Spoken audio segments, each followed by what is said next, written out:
Alors on commence avec le catéchisme, comme on fait souvent. Le numéro 601 et suivant, ça va jusqu'au 618.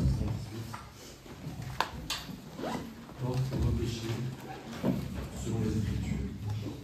Ça va, vous m'entendez bien? Oui. Ce verset divin de salut par la mise à mort du serviteur, le juste, avait été annoncé par avance dans l'Écriture comme un mystère de rédemption universelle, c'est-à-dire le rachat qui libère les hommes de l'esclavage du péché. Saint Paul professe dans une confession de foi qui dit avoir reçu que le Christ est mort pour nos péchés selon les Écritures. La mort rédemptrice de Jésus accomplit en particulier la prophétie du serviteur souffrant. Jésus lui-même a présenté le sens de sa vie et de sa mort à la lumière du serviteur souffrant. Après sa résurrection, il a donné cette interprétation des Écritures aux disciples d'Emmaüs. Pieux apôtre même, Dieu l'a fait pécher pour nous.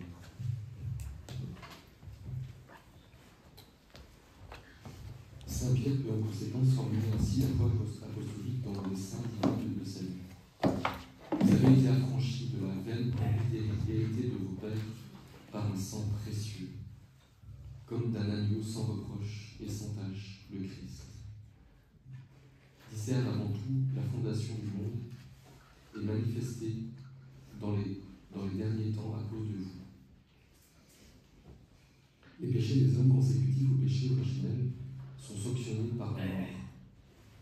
En envoyant son propre Fils dans la condition d'esclave, celle d'une humanité déchue et vouée à la mort à cause du péché, Dieu l'a fait pécher pour nous, oui, qui n'avait pas connu le péché, afin qu'en lui, nous devenions justice pour Dieu.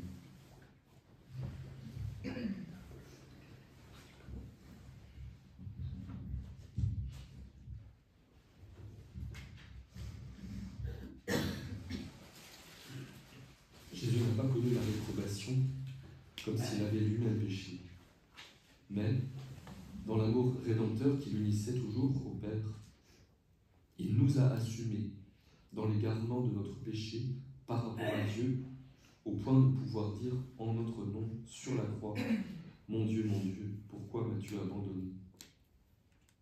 L'ayant rendu ainsi solidaire de nous, pécheurs. Dieu n'a pas épargné son propre Fils, mais l'a livré pour nous tous, pour que nous soyons réconciliés avec lui par la mort de son Fils. Dieu a l'initiative de l'amour rédempteur et universel.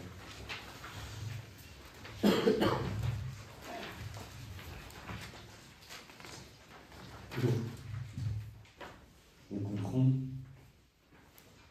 ce passage qui est une citation, je crois, de l'être de Saint Paul aux Galates. Il s'est fait pécher pour nous.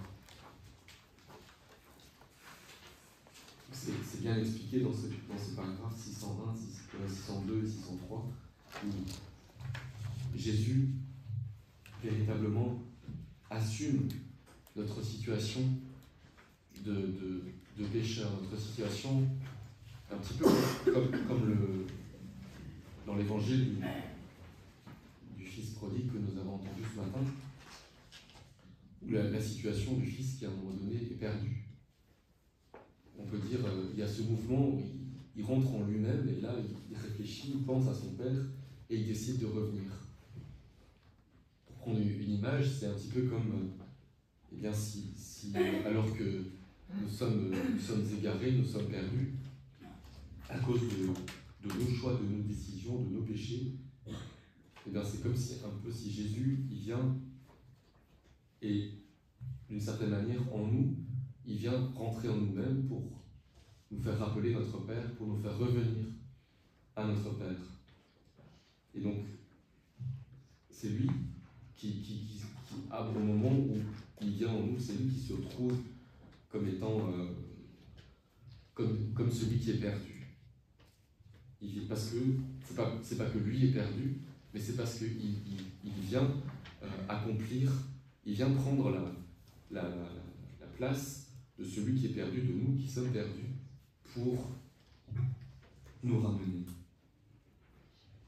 C'est pas en disant, en restant loin et en disant il faut aussi vous devez ça ou quoi, qui va nous ramener. Non, c'est en venant vraiment lui-même et en étant lui-même à notre place, en souffrant les conséquences des maux que nous avons commis, qu'il est vraiment dans cette place de celui qui prend sur lui le péché, les conséquences du péché, pour, comme dit la fin du paragraphe 602, pour que nous devenions justice pour Dieu, autrement dit, pour que nous soyons réconciliés avec lui, pour que nous retrouvions la justice que Dieu veut pour nous.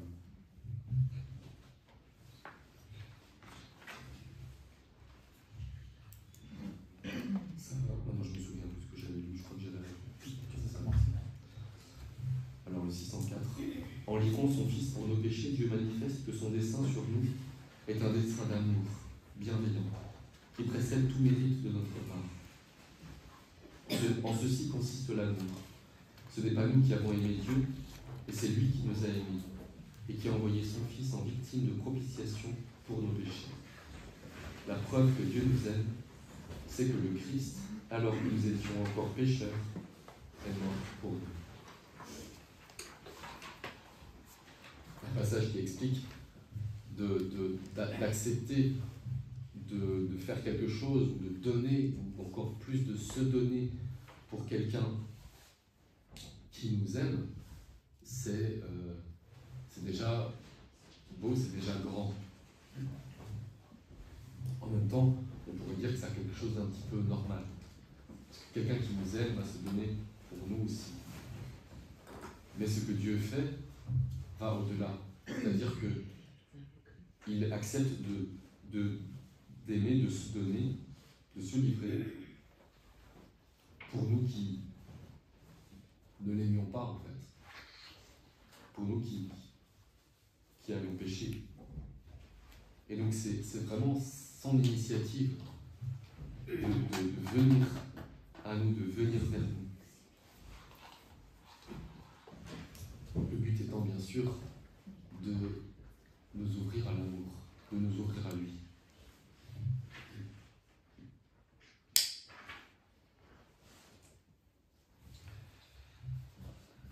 Ça va, on continue ? Oui. Cet amour est sans exclusion. Jésus l'a rappelé en conclusion de la parabole de la brebis perdue. Ainsi, on ne veut pas, chez votre Père qui est aux cieux, qu'un seul de ses petits ne se perde. Il affirme, donner sa vie en rançon pour la multitude. Ce dernier terme n'est pas restrictif. Il oppose l'ensemble de l'humanité à l'unique personne du Rédempteur qui se livre pour la sauver. L'Église, à la suite des apôtres, enseigne que le Christ est mort pour tous les hommes, sans exception.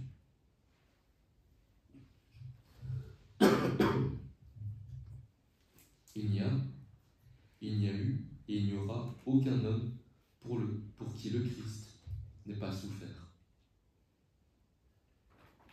Le Christ s'est offert lui-même pour son Père, pour nos péchés. Toute la vie du Christ est offrande au Père.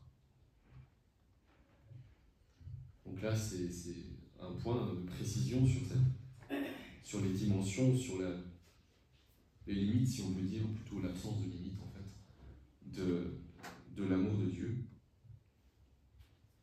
C'est vraiment pour tous que le Christ a souffert, que Dieu a eu cette initiative d'aimer, de se donner par amour. Donc on peut se poser la question pour un tel, la réponse ici est très claire. Il n'y a pas d'exception. Donc, alors, on comprend aussi que, évidemment, il s'agit du projet, de l'intention de Dieu qui est toujours amour, qui donne son amour, qui se donne lui-même. Et qui signifie que l'amour n'est pas la contrainte. Dieu, va vraiment tout faire en fait pour rejoindre chaque personne, mais toujours en l'aimant, en la respectant. Et donc il y a évidemment vis-à-vis de cela le mystère de la liberté, parce que si chacun reçoit la grâce, l'amour de Dieu pour revenir à lui, chacun la reçoit. Après, chacun est aussi libre devant elle de l'accueillir, de la respecter ou de la rejeter. Ça, c'est une liberté qui est inhérente, qui est liée à l'amour même, en fait. Sans cela, nous ne serions pas des créatures libres, nous serions pas... Enfin voilà, nous serons plutôt des sortes de marionnettes. Mais du coup, qui n'auraient pas la capacité d'aimer. Parce que c'est le propre de l'amour de se donner librement.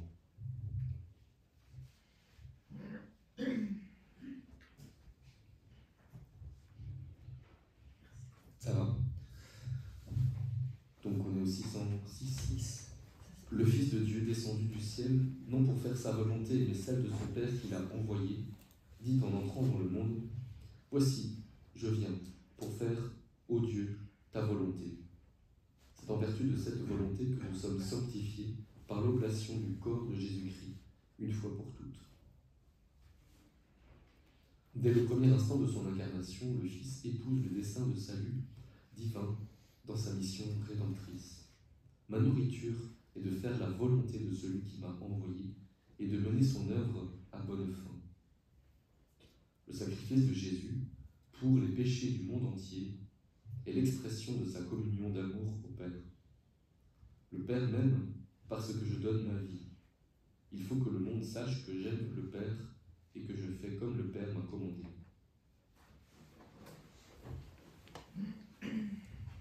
Ce désir d'épouser le dessein d'amour rédempteur de son Père anime toute la vie de Jésus, car sa passion rédemptrice est la raison d'être de son incarnation.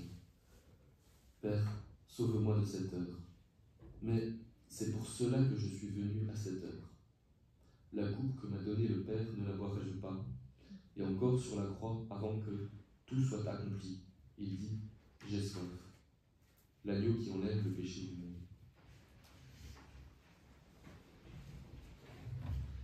Après avoir accepté de lui donner le baptême à la suite des pécheurs, Jean-Baptiste, on va passer un autre passage.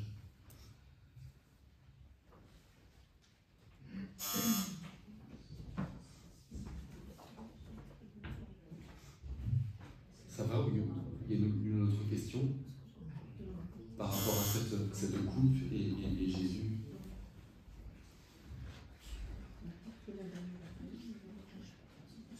Ça va, bon, continuez. Parce que c'est toujours la divine volonté. Il ne fait que la volonté du Père. Et c'est bien marqué quasiment tout. Tout à fait. Pardon? L'agneau qui enlève le péché du monde, c'est pas bien compris. Je dis qu'on réalise dans les passages du catéchisme que ça parle tout le temps de la divine volonté, en fait. Parce que c'est toujours la volonté du Père. Tu vois? Jésus, dans tous les paragraphes que tu lis, Jésus fait la volonté de son Père. Tu vois? Donc c'est toujours la divine volonté, en fait.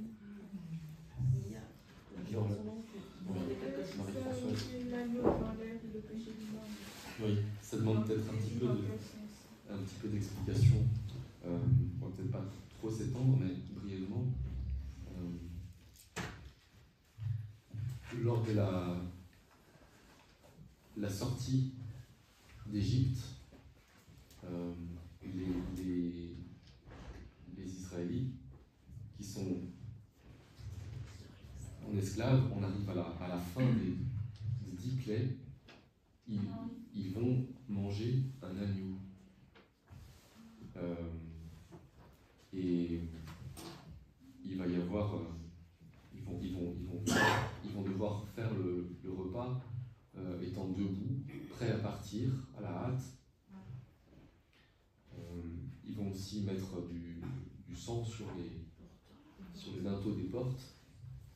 Et il va y avoir la la dernière des fléaux. des plaies, oui, des fléaux, la mort de tous les premiers-nés, qui frappera toutes les maisons qui ne sont pas marquées par ce sang, le sang de l'agneau justement.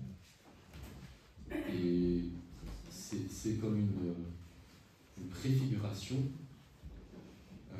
Alors, par la suite, le peuple d'Israël va continuer de célébrer la Pâque, parce qu'en fait, c'est le moment où il a été sauvé de l'esclavage.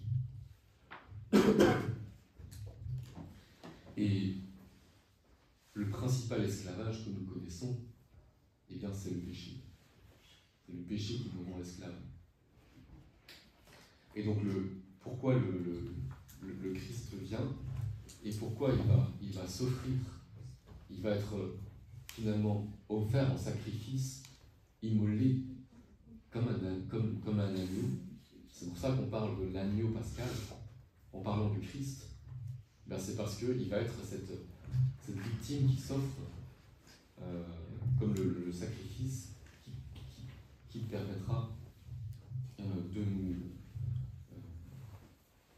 nous racheter de nos péchés, de nous délivrer de nos péchés, de l'esclavage du péché. D'où l'agneau qui enlève le péché du monde. Et c'est le Christ, bien sûr. Et c'est le Christ en tant qu'il s'offre en sacrifice. C'est marrant que tu réfères ça juste à cette période du début de l'Exode, enfin qui est juste avant l'Exode, alors que finalement Abraham, il faisait des sacrifices, l'humain a toujours fait des sacrifices pour avoir la miséricorde de Dieu, en quelque sorte. Hein. L'humain a toujours fait ça, il faisait des sacrifices humains, mais des sacrifices humains sales. Je ne dis pas que c'est la seule, la seule référence, mais elle est plus, disons, plus précise, quoi. Mais c'est vrai, les sacrifices ont eu cours tout au long de... Oui, avant déjà, c'est vrai.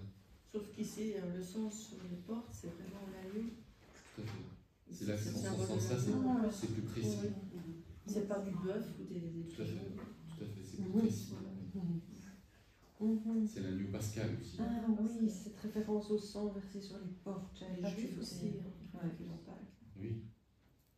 L'agneau pascal qui fait allusion à la Pâque aussi. Oui.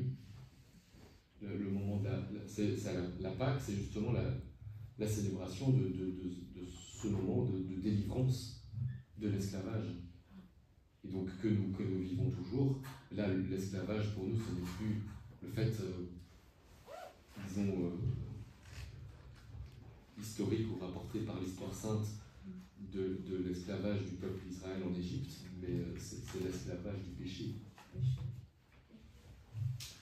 Oui. Encore une question. Oui. En 606, il est marqué « Nous sommes sanctifiés par l'oblation du corps de Jésus-Christ ». Je me demandais si ce n'était pas... Enfin, je croyais avoir lu certains endroits que c'était l'Esprit Saint qui sanctifie. Son corps, son sang... J'aime beaucoup ce genre de questions parce que ça montre qu'il y a une attention assez particulière à certains détails. C'est très bien. Alors attends, j'essaie de En 606. Ah oui, c'est la troisième ligne. Donc c'est en vertu de cette volonté que nous sommes sanctifiés par l'oblation du Christ, du corps de Jésus-Christ, une fois pour toutes. Alors c'est beau parce qu'en fait on nous parle de la volonté là. Voici, je viens pour faire au Dieu ta volonté. C'est en vertu de cette volonté que nous sommes sanctifiés. Alors qu'est-ce que ça veut dire précisément? Bon, il faut quand même avoir conscience qu'on est toujours devant un mystère, mais en réalité le mystère c'est le mystère de la très sainte Trinité. Alors, s'il y a 3 personnes, il y a un seul Dieu. Donc il y a une unité en fait dans la Trinité. Donc en réalité, on peut jamais totalement séparer Père, du Fils, de l'Esprit Saint. Corps, sang et âme et divinité du Christ, d'une certaine manière, quand le Christ est quelque part, quand le Christ est présent, ben, il y a aussi le Père qui est présent en lui, plutôt lui qui est présent dans le Père, et l'Esprit Saint, qui est le don d'amour de l'un à l'autre. Donc là, j'avoue que j'hésite un petit peu à m'avancer, je ne suis pas forcément très sûr, mais je crois qu'on peut dire que c'est par l'Esprit Saint particulièrement que la volonté se donne. En tout cas, c'est par l'Esprit Saint que l'amour, que le don de l'un à l'autre se fait. Et donc, c'est par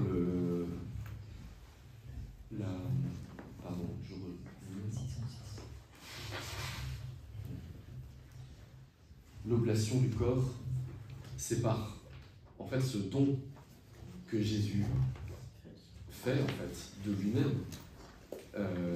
Et on peut dire ce don particulièrement, eh bien, c'est l'Esprit Saint.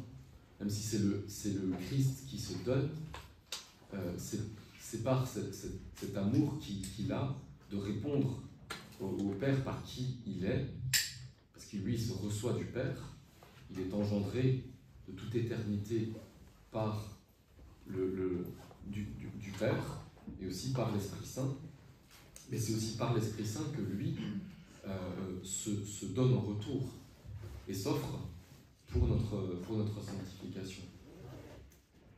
Je ne sais pas si ça éclaire un petit peu. Le don qu'il fait est un amour qui est fait dans l'Esprit Saint. C'est ainsi qu'on les deux se rejoignent, où l'oblation est en fait ce don qui est fait dans l'Esprit Saint. Alors j'avais une question sur un terme précis. Propitiation. C'est en 604, le 4e, en victime propitiation pour nos péchés. Oui. Alors il faudrait que je fasse une recherche pour chercher l'étymologie, ça Attends, je vais vite la chercher. je ne sais pas te dire comme ça, mais c'est comme le C'est l'offrande, je pense. oui. Mais c'est Ah oui, c'est ça, c'est le but en fait.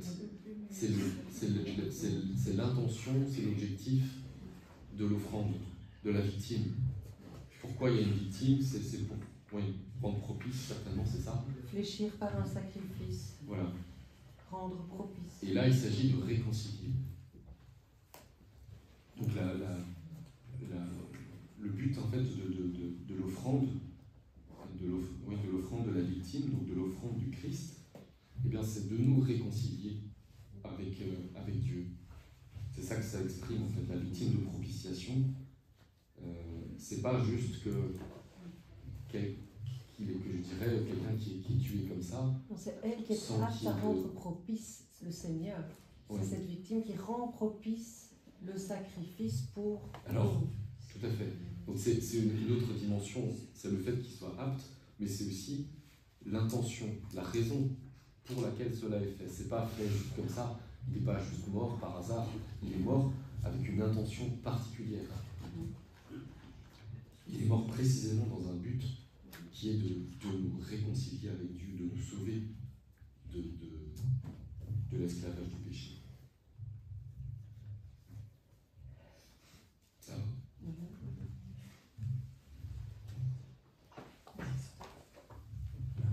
Non, tu vois. Donc on reprend 608.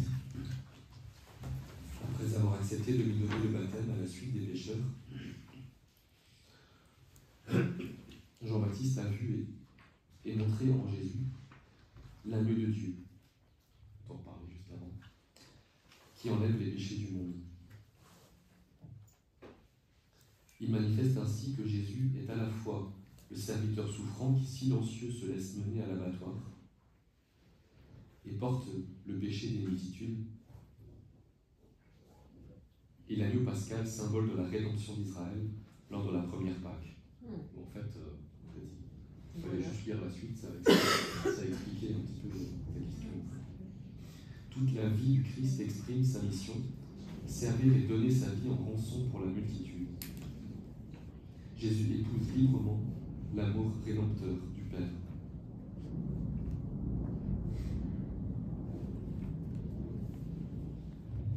Donc c'est vrai, vous voyez, il y a deux éléments en réponse à ta question, Marie-Françoise, qui sont donnés ici. Moi j'en avais donné qu'un seul, c'était l'agneau pascal. Mais il y a aussi la prophétie d'Isaïe du serviteur souffrant. Celui qui souffre, qui est rejeté, qui est comme un agneau qu'on mène à l'abattoir. Sans défense. Mais innocent, mais innocent, justement. C'est ça. Alors ce n'est pas ce qu'il paraît. Il paraît, voilà, il est rejeté, il est accablé, et en fait il est innocent. Et donc pourquoi est-ce qu'il est accablé comme ça? Parce qu'il porte le péché des multitudes.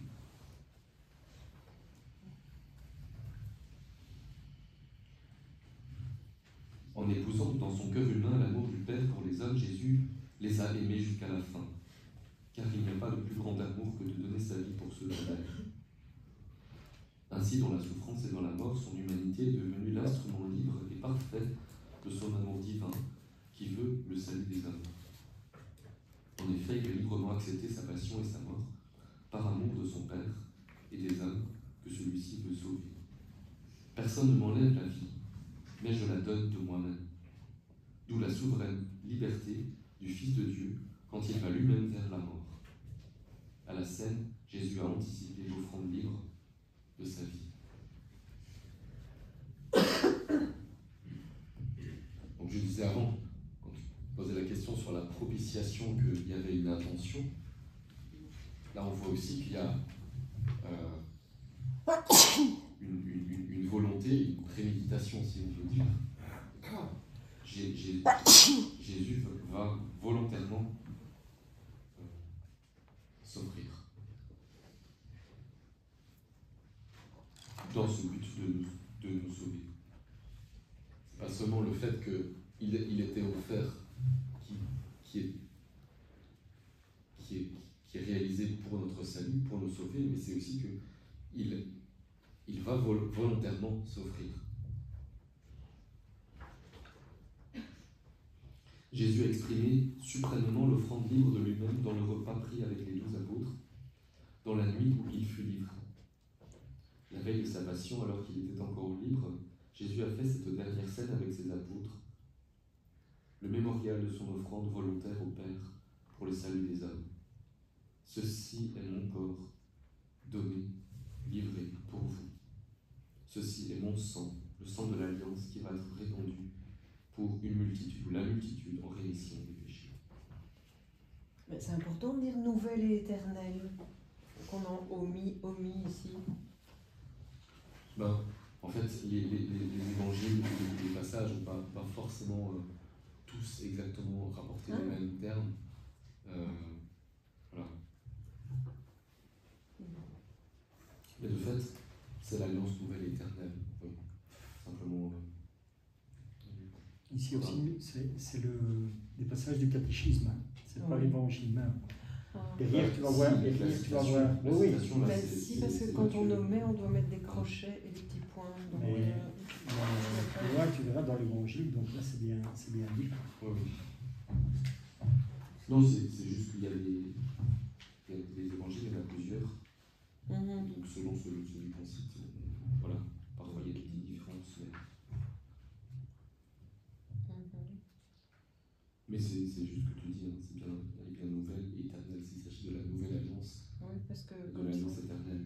C'est important de préciser qu'elle soit éternelle, parce qu'alors ça empêche beaucoup de remettre en question ce qu'il a institué, en se disant oui, mais ça, il y a un éternel progrès, il y a une éternelle évolution, on passe du christianisme à autre chose, et puis il y a des gens qui pensent comme ça, quoi.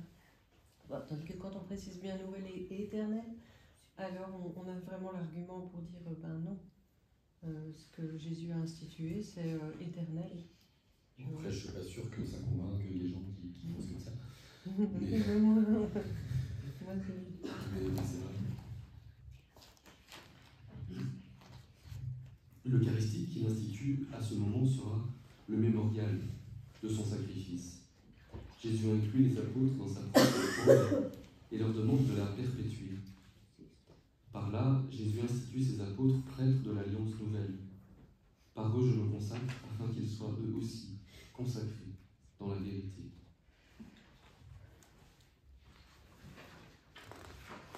L'agonie à Gethsémani. La coupe de la nouvelle alliance que Jésus a anticipée à la scène en s'offrant lui-même, il accepte ensuite les mains du Père dans son agonie à Gethsémani, en se faisant obéissant jusqu'à la mort. Jésus prie, mon Père, s'il est possible que cette coupe passe loin de moi. Il exprime ainsi l'horreur que représente la mort pour sa nature humaine. En effet, celle-ci, comme la nôtre, est destinée à la vie éternelle. En plus, à la différence de la nôtre, elle est parfaitement exempte du péché, qui cause la mort. Mais surtout, elle est assumée par la personne divine du prince de la vie, du vivant. En acceptant dans sa volonté humaine que la volonté du Père soit faite, il accepte sa mort en tant que rédemptrice pour porter lui-même nos fautes dans son corps sur le bois. La mort du Christ est le sacrifice unique et définitif.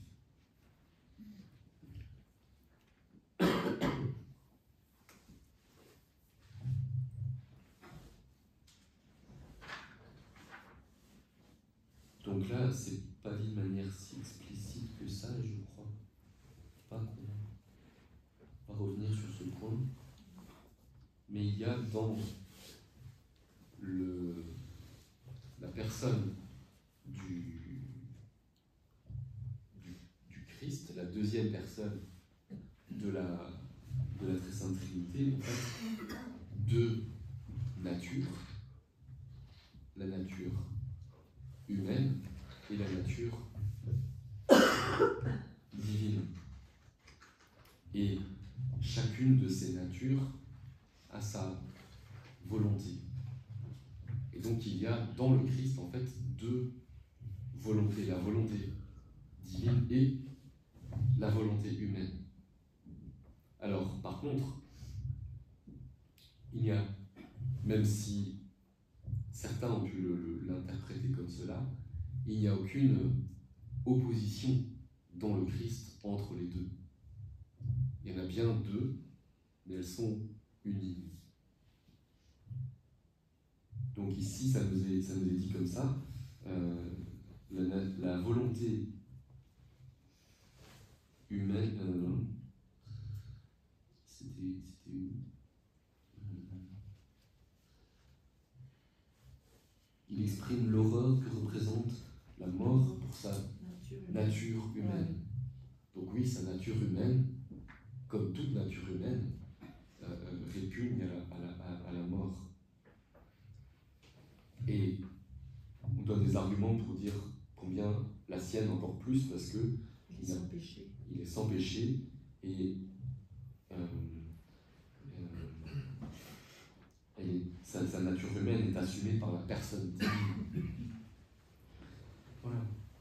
Et on précise aussi bien que c'est dans sa volonté humaine qu'il accepte totalement, c'est là l'union entre les volontés humaines et divines dans le Christ, que la volonté du Père soit faite. Ça va ? La mort du Christ est à la fois le sacrifice pascal qui accomplit la rédemption définitive des hommes par l'agneau qui porte le péché du monde, et le sacrifice de la nouvelle alliance qui remet l'homme en communion avec Dieu, en le réconciliant avec lui par le sang répandu pour la multitude en rémission des péchés.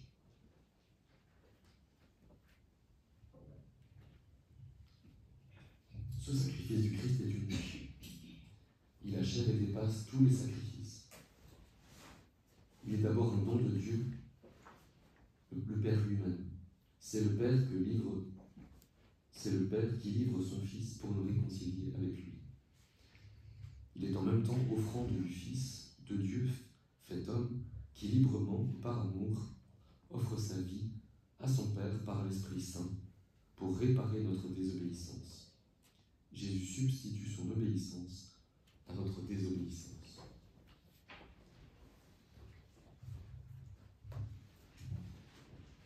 C'est dans ce sens-là aussi que l'alliance est définitive ou éternelle,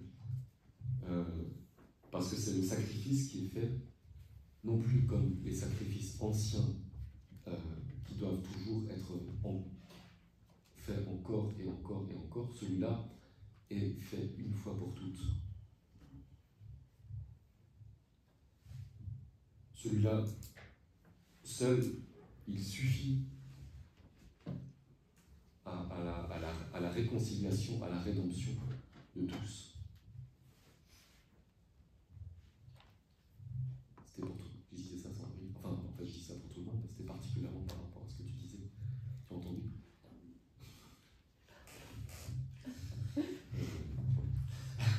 C'est pas resté que tu. Ah oui, j'écouterai sur YouTube à 15 minutes. Ouais.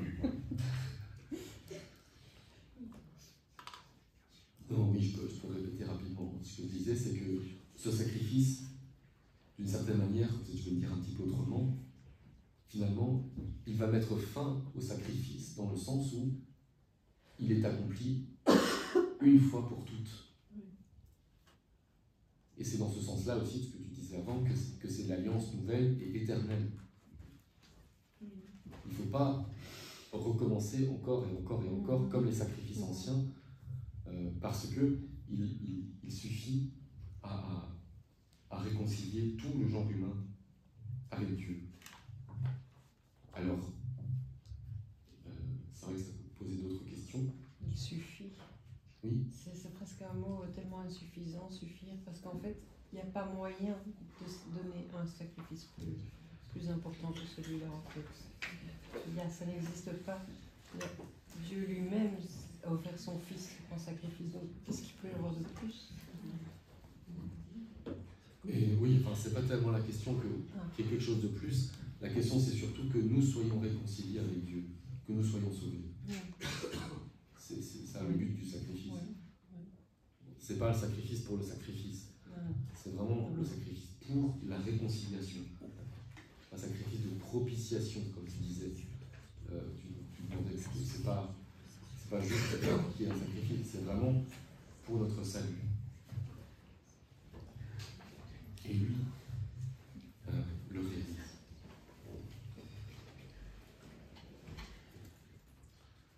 Comme par la désobéissance d'un seul, la multitude a été constituée pécheresse, ainsi par l'obéissance d'un seul, la multitude sera constituée juste. Par son obéissance jusqu'à la mort, Jésus a accompli la substitution du serviteur souffrant qui offre sa vie en sacrifice expiatoire, alors qu'il portait le péché des multitudes, qu'il justifie en s'accablant lui-même de leurs fautes. Jésus a réparé pour nos fautes et satisfait au Père pour nos péchés. Sur la croix, Jésus consomme son sacrifice.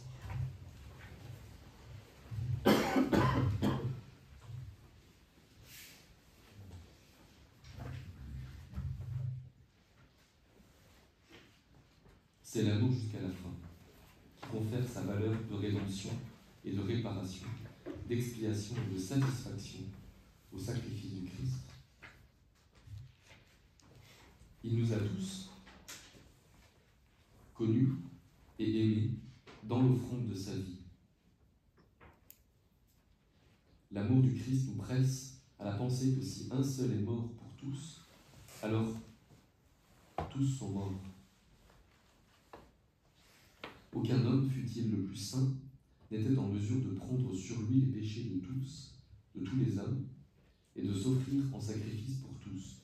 L'existence dans le Christ de la personne divine du Fils, qui dépasse et en même temps embrasse toutes les personnes humaines, et qui le constitue tête de toute l'humanité, rend possible son sacrifice rédempteur pour tous.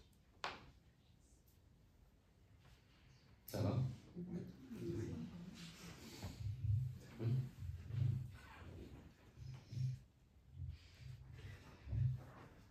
Par sa sainte passion, sur le bois de la croix, il nous a mérité la justification. Ancienne, le Concile de Trente. Soulignons le caractère unique du sacrifice du Christ comme principe de salut éternel. Et l'Église vénère la croix en chantant « Salut ô croix, notre unique espérance ». Notre participation au salut. Ça, c'est le titre de la suite. Excusez-moi. Oui. Quand ils disent, il nous a mérité la justification, c'est-à-dire nous rendre justes, c'est ça ou c'est autre chose? Oui, c'est ça. C'est un peu synonyme de nous réconcilier avec Dieu, nous rendre justes. Ces notions bibliques importantes, qui est d'ailleurs que l'on trouve toujours chez les Juifs aujourd'hui, d'être juste. C'est d'abord être juste devant Dieu. D'être dans la grâce de Dieu. Oui. Numéro 616. Oui. L'existence dans le Christ et de la personne divine du Fils dépasse et en même temps embrasse toutes les personnes humaines. Oui. L'existence dans le Christ et de la personne divine du Fils, on dirait que ce sont deux personnes différentes.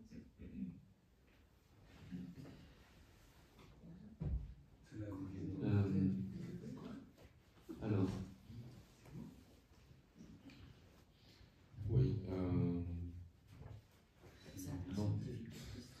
je comprends un petit peu ce que tu veux dire. L'existence dans le Christ de la personne divine du Fils. En fait, il y a une seule personne divine du Fils, donc c'est la deuxième personne de la Trinité, qui est dans le Christ. Il y a deux natures en fait. Oui. C'est ça que ça parle en fait des deux natures. C'est que la nature humaine de Jésus, et alors tu as la nature divine qui agit dans le Christ. Et c'est pour ça que tu peux avoir l'impression que c'est pas deux personnes, en fait, c'est les deux natures qui sont mises ici. Ici, tantôt, on reviendra aussi particulièrement sur ce passage-ci, parce que ça parle vraiment de la divine volonté, et ça parle aussi, on le verra, je dis cet après-midi, avec les passages des 24 heures de la Passion, où ça sera plus facilement compréhensible. Ici, on explique que ce n'est que parce que il y a justement cette nature divine, que c'est la personne divine qui est dans le Christ, qu'il peut assumer sur lui, prendre sur lui les péchés de tous les hommes. Parce qu'aucun homme qui serait simplement un homme ne serait capable de faire ça.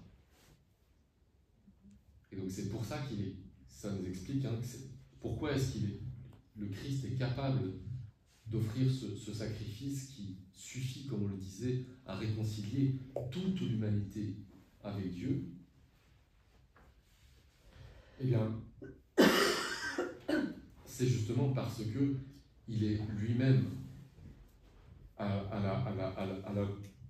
la hauteur, on peut dire, de l'enjeu. L'offense par le péché des hommes envers Dieu qui a été faite est d'une certaine manière infinie. Oui, elle est infinie parce que Dieu est infini. Quand on a offensé Dieu, on a fait une offense qui a une portée infinie à cause de la grandeur de Dieu. Et donc, l'homme seul n'est pas capable de la réparer, de la racheter. Et donc, ce n'est que Dieu, qui est lui-même infini, qui peut racheter cette offense, et donc nous réconcilier avec lui. Donc c'est pour ça qu'on insiste sur la personne divine qui est dans le Christ. Mais oui, mais il n'y a bien qu'une seule personne dans le Christ, la deuxième personne de la très sainte Trinité. Ça va? Alors, notre participation au sacrifice du Christ. La croix est l'unique sacrifice du Christ, seul médiateur entre Dieu et les hommes. Mais parce que, dans sa personne divine incarnée, il s'est en quelque sorte uni lui-même à tout homme, il offre à tous les hommes, d'une façon que Dieu connaît, la possibilité d'être associés au mystère pascal. Il appelle ses disciples à prendre leur croix et à le suivre, car il a souffert pour nous, il nous a tracé le chemin afin que nous suivions ses pas. Il veut en effet associer à son sacrifice rédempteur ceux-là même qui en sont les premiers bénéficiaires.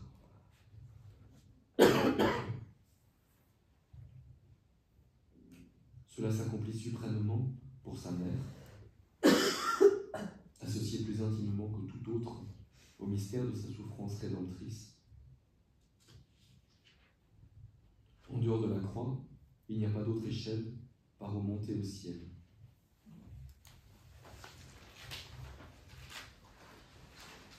Donc vous voyez là, on touche le mystère de la co-rédemption. Ici le catéchisme nous dit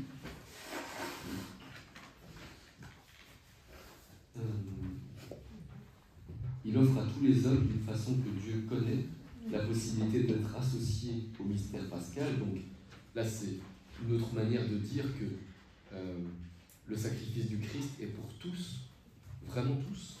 Donc, c'est vrai qu'il y a des situations, des personnes où on peut se demander comment ça se fait. En tout cas, voilà, ça appartient à Dieu, mais il y a toujours une possibilité. Et ensuite, il appelle ses disciples à prendre leur croix et à le suivre. Et donc, et nous dit, il a souffert pour nous, il nous a tracé le chemin afin que nous suivions ses pas.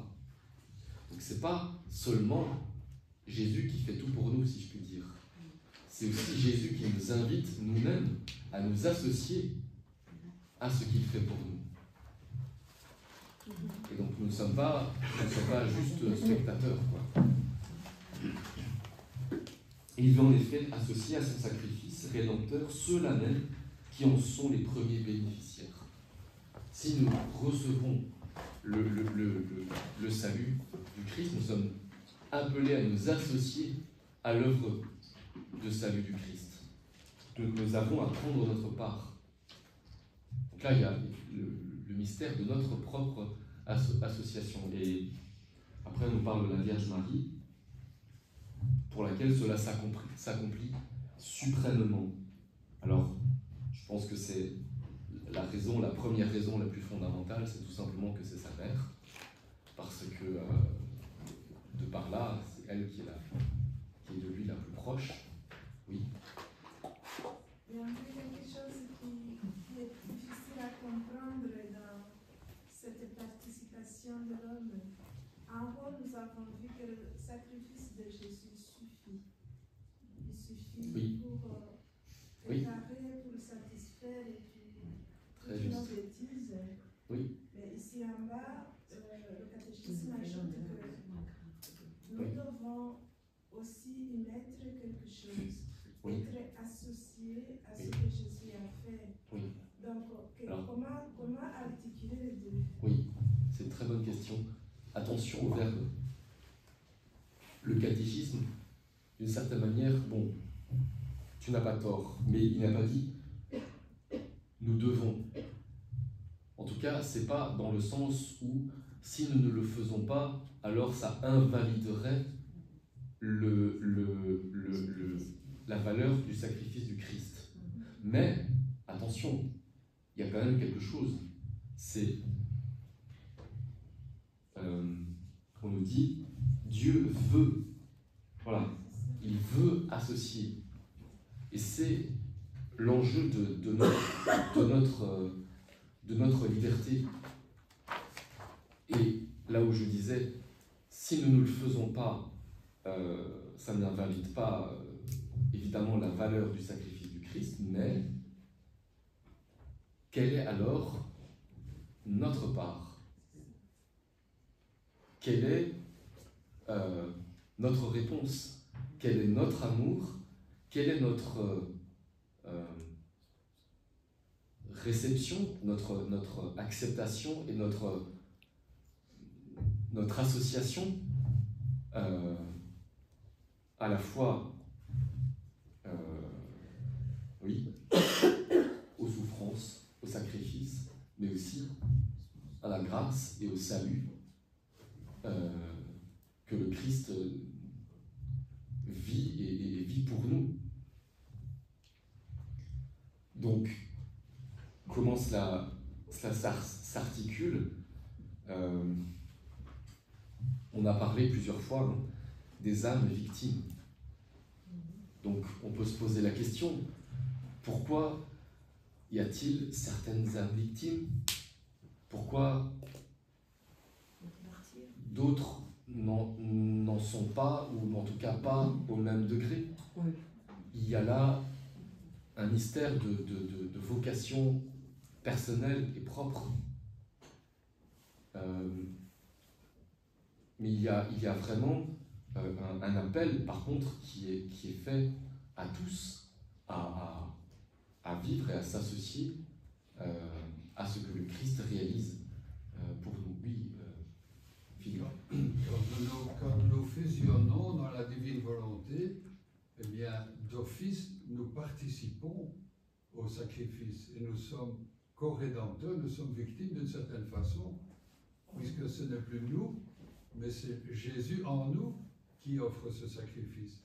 Et ça, c'est toute la dimension nouvelle, je dirais, de la passion, c'est que nous y sommes forcément intégrés et acteurs avec Jésus, puisqu'il dit « entre en moi et prends tout ce que tu veux ». Nous assumons avec lui cette rédemption en nous sacrifiant avec lui, et d'une certaine manière nous sommes victimes et co-rédempteurs dans la mesure où nous sommes fusionnés, et ça on le retrouve tout au long des livres du ciel. Il faut les lire petit à petit, on se rendra compte à quel point nous sommes acteurs avec Jésus, parce que c'est lui qui agit en nous, c'est plus nous. En réalité, ça me fait penser à ce que l'on dit de l'attitude de Lucifer, le plus grand, le plus beau, le plus puissant des anges, des créatures de Dieu. Non serviam.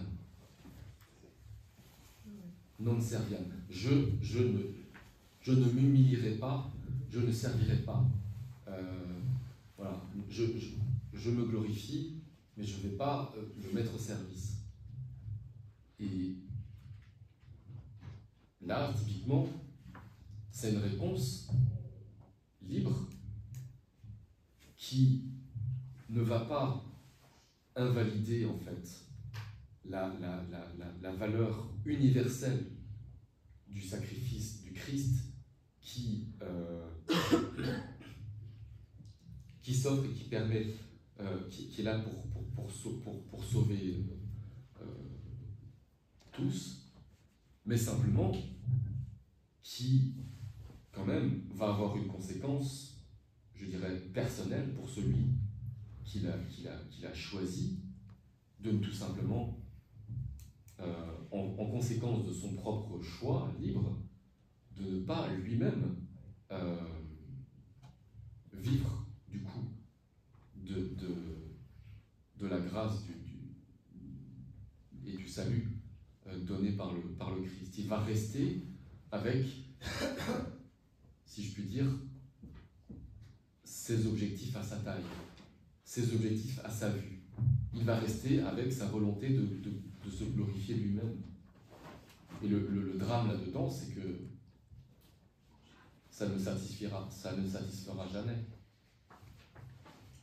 Mais quand Saint Paul dit qu'il achève dans sa chair ce qui manque aux souffrances du Christ pour son corps qui est l'Église, ne peut-il pas expliquer l'existence des âmes victimes parce qu'il y a des âmes dans notre monde qui n'acceptent pas cette incorporation à la passion du Christ?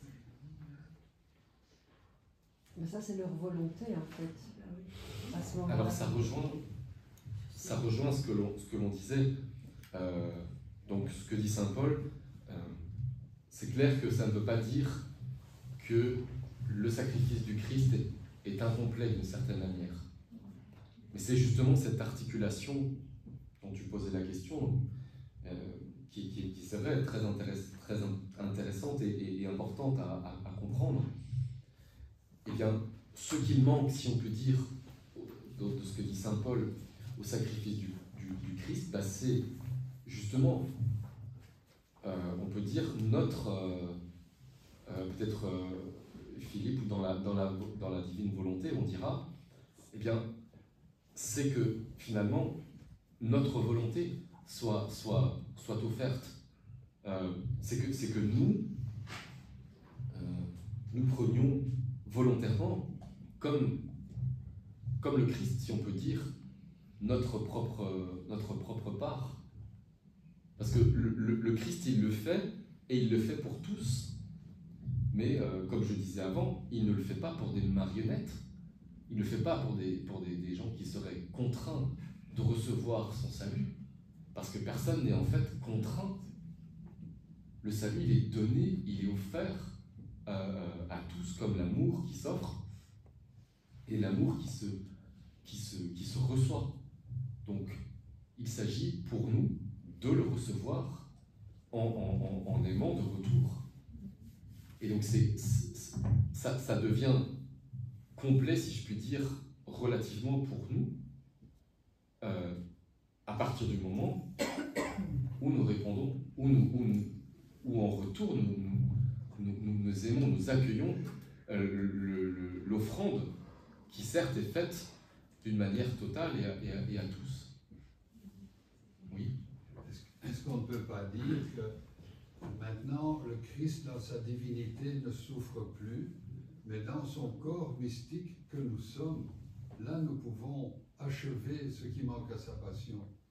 Si on considère les différents corps du Christ, eh bien, nous achevons maintenant, en tant que membres de son corps, ce qui manque à sa passion pour le salut du monde, actuellement, dans son incarnation, dans son corps mystique actuellement. Donc lui ne pouvant plus souffrir dans sa divinité, il est dit cependant qu'il est cloué sur la croix jusqu'à la fin du monde. Eh bien, c'est nous, dans son corps mystique, qui achevons ce qui nous manque quelque part. Là, je pense que c'est une façon d'expliquer, peut-être. C'est comme ça qu'on peut le voir dans la divinité, la divine volonté. Je ne sais pas si... Pour être très honnête, je ne suis pas sûr. Peut-on dire que le Christ ne souffre plus? Non, il souffre encore. Son amour est toujours... c'est Saint Pierre, je ne suis pas sûr, ou Saint Paul qui dit vous avez reçu en vous l'Esprit de Dieu, ne le contristez pas, parce que s'il est vrai que le sacrifice, l'offrande du Christ est total et suffit pour notre salut à tous, mais il n'est pas indifférent. Et si quelqu'un lui répond, lui donne son amour, lui donne sa volonté pour qu'il vive en nous, eh bien, il le fait, si je puis dire, joyeusement. Il n'est pas du tout indifférent. Et à contrario aussi, c'est-à-dire que si quelqu'un ne le fait pas et rejette, il n'est pas indifférent non plus. C'est un problème difficile de la souffrance de Dieu que l'on rencontre tout au long des livres du ciel. Mais le Père Iannuzzi explique un petit peu ça en considérant les 4 corps de Jésus. Il a son corps glorieux, qui ne souffre plus, son corps physique du temps où il était sur la terre, son corps eucharistique dans l'Eucharistie, et son corps mystique qui est l'Église. Et donc, d'une certaine façon, dans son corps glorieux, il ne souffre plus, mais il souffre dans son corps eucharistique, le fait d'être malmené et mal reçu. Et dans son corps mystique, c'est-à-dire dans ses membres actuellement incarnés. Bon, c'est comme ça que Père Iannuzzi explique un peu les choses. Maintenant, je n'en sais rien. Moi, je dis ce que j'ai lu. Je crois que ça a du sens. Et encore, on pourrait dire encore dans l'Église, le corps mystique, il y a plusieurs parties, si on peut dire. Traditionnellement, on disait l'Église, comment on disait, triomphante, où ce sont les saints qui sont auprès de Dieu, qui eux, du coup, ne souffrent plus non plus. Mais il y a l'Église aussi qu'on appelait militante, qui est ici, encore sur terre, qui est en proie à la lutte, et qui est toujours composée de pécheurs, etc. Donc là, il y a toujours des souffrances, oui. Cette souffrance de Dieu reste quelque part un mystère, mais on comprend dans les pages, dans les heures de la Passion, à un moment, le Père dit « Oh, comme le Père souffre de voir son Fils ainsi traité ». C'est écrit textuellement dans « Comme le Père est », c'est pas souffrir, hein, mais comme il est touché, comme on sent que dans son cœur, le Père, il souffre. Et donc, ça reste un mystère. Le Père souffre quand même s'il est dans la gloire, le Père. Donc pour moi, cette notion de souffrance de Dieu reste un mystère pour moi. Oui, mais ça reste un mystère, hein, c'est bien vrai. Ça me refait penser à la parabole qu'on a eu l'évangile ce matin. Le Père, d'une certaine manière, dans la parabole, lui, si je puis dire, il est bien, il a tout, il est là, enfin, il n'a pas de... Voilà, seulement, quand même, son fils qui est parti, son cœur l'aime et son cœur pense à lui toujours. D'ailleurs, il le voit de loin. Quelque chose que je n'ai pas relevé, qu'on peut relever, il le voit de loin. Comment ça se fait qu'il le voit de loin? C'est qu'il était attentif, c'est qu'il regardait. Donc, de fait... C'est qu'il est uni à son fils aussi. Hein. Donc pas comme une mère est unie à son fils, son enfant, elle sent ses souffrances, même si l'enfant n'est pas avec elle. Hein. Donc c'est apparemment la même caractéristique. Oui. Il y avait une question derrière de... Ça a été répondu ah bon dans ce qu'on a discuté. Ok.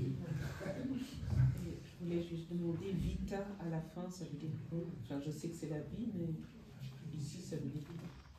Bon, c'est ça, c'est la vie. Je pense que c'est le... Je pense que c'est la référence, tu vois. Ah bon. Ça vient de la vie de Sainte Rodolina. Ah. Oui. Est-ce qu'on peut dire, c'est une question, hein, est-ce qu'on peut dire que Dieu, il souffre pour l'autre, à la place de l'autre, parce que l'autre a mal, compassion. Tandis que nous, quand on souffre, le mal ou ce qui ne va pas nous touche et nous fait mal, mais ce n'est pas la même souffrance. Dieu ne souffre pas pour lui, tandis que nous, quand on souffre... Au ciel, Dieu ne souffre pas. Il n'y a aucune souffrance. La souffrance de Dieu, elle est en chacun d'entre nous. Parce que Dieu vit dans chaque personne. Et selon ce que toi tu as comme vie, c'est toi qui rends Dieu heureux ou qui le rend malheureux. Oui, donc, quand même, l'autre, Jésus, Dieu a mal en toi. En nous. Voilà, en toi, mais pas au ciel. Au ciel, il n'y a aucune douleur, aucune souffrance. Il n'y a que de l'amour et la paix. Mais sur la terre, Dieu souffre en nous parce qu'il est en chacun d'entre nous. Sa vie est en nous. Voilà, exactement. Et donc, quand nous vivons, et c'est là que Jésus dit aussi dans les livres du ciel, tout ce que tu fais en dehors de la divine volonté, tu le blesses. Tu le blesses réellement. Pourquoi? Parce que ce n'est pas faire avec son amour. Dieu nous a créés pour que nous soyons, au départ, que nous étions heureux et qu'on rendait l'amour que lui nous donnait. Mais par le péché originel, nous sommes sortis de la divine volonté, en fait. Tu vois? Et c'est là où on blesse le cœur de Jésus. C'est ça qui fait saigner le cœur de Jésus. C'est tout ce qu'on fait en dehors de la divine volonté. Tu vois? Mais au ciel, Dieu n'a aucune souffrance. Parce que la souffrance n'entre pas au ciel. C'est pour ça, même la Vierge Marie, qu'est-ce qu'elle dit à Bernadette? Je ne te promets pas d'être heureuse ici, mais dans l'autre monde. Parce que dans l'autre monde, il n'y a pas de souffrance. Même toi, quand tu vas mourir, que tu seras de l'autre côté, tu vas pouvoir aller auprès de ta famille. Quand Dieu va te le permettre d'aller en tant qu'âme, tu peux aller auprès d'eux. Mais tu n'auras pas cette souffrance, tu ne sentiras pas la souffrance qu'eux ont. Tu vois, toi par exemple, donc maintenant, ici on te dit, je prends un exemple, hein, tu as une sœur, ta sœur elle est décédée, tu as une souffrance, d'accord? Si elle ne va pas au ciel, ça va te faire souffrir. Quand tu es mort et que tu vois que ta sœur, par exemple, ne vient pas au ciel, eh bien, tu ne vas pas être triste parce que tu n'as pas cette souffrance. C'est un détachement total.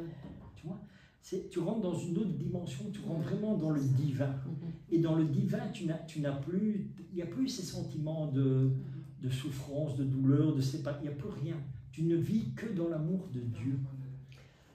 Dans Maria Valtorta, la mère de Judas, Jésus va rencontrer la mère de Judas après, donc quand il est ressuscité, quand il vient la visiter, et elle est effondrée, et il lui dit qu'elle ne doit pas s'inquiéter parce que ses larmes sur terre vont nettoyer, mais une fois qu'elle sera partie, elle aura tout oublié.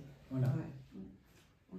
Ça, c'est ce qui se passe après la mort. Par contre, elle devait nettoyer en réparation, jusqu'à la fin de ses jours.